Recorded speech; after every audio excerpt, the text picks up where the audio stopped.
યુગ ઋષિનો સંદેશ. યુગ ઋષિની ભવિષ્યવાણીઓ. ધર્મ જીતશે, અધર્મ હારશે.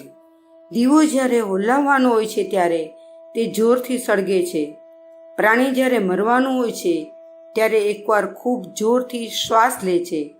કીડી મરવાની હોય છે ત્યારે તેને પાંખો ફૂટે છે.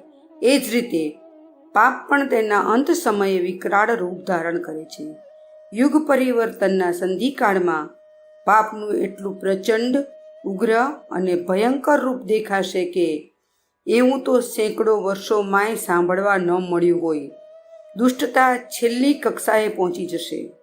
એકવાર તો એવું લાગશે કે અધર્મના વિજયના નગારા વાગી રહ્યા છે અને ધર્મ બિચારો ઊભી પૂંછડીએ ભાગી ગયો છે. પરંતુ એવી પરિસ્થિતિમાં ભયભીત થવાની જરૂર નથી. અધર્મની એ ભયંકરતા ટૂંક સમયની જ હશે. તે તેના મૃત્યુ પહેલાંની સૂચના જ હશે. અવતાર પ્રેરિત ધર્મભાવના પૂરા વ્યક્તિ જાગી ઉઠશે અને અનીતિને નષ્ટ કરવા માટે ભયંકર યુદ્ધ કરશે. રાવણના માથા કપાઈ જાય છતાં તે નવા ઉગતા હતા. તેમ છતાં છેવટે રાવણને મરવું જ પડ્યું. અધર્મ સાથે ધર્મનું, અસત્ય સાથે સત્યનું, દુર્ગંધ સાથે સુગંધનું, સડેલા કુવિચારો સાથે નવયુગ નિર્માણની દિવ્ય ભાવનાઓનું ભયંકર યુદ્ધ થશે. આ ધર્મ યુદ્ધમાં ન્યાયી પક્ષને ભગવાનની મદદ મળશે.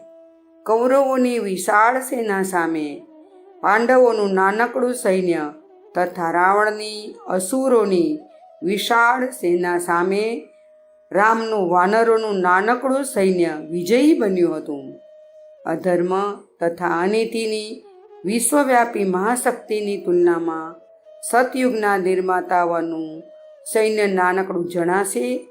પરંતુ હું ભવિષ્યવાણી કરું છું કે નજીકના ભવિષ્યમાં ઈશ્વરના કોપના અગ્નિમાં બધા જ પાપો તથા પ્રપંચો બળીને ભસ્મ થઈ જશે અને સંસારમાં સર્વત્ર સદ્ભાવોની વિજય પતાકા ફરકશે.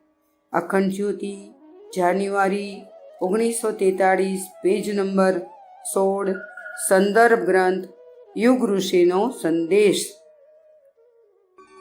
શાંતિકુંજ વિડિયો ગુજરાતી યુટ્યુબ ચેનલને સબસ્ક્રાઈબ કરો તથા બાકીના વિડિયોઝનો લાભ લેવા માટે બેલ આઇકન જરૂર દબાવો.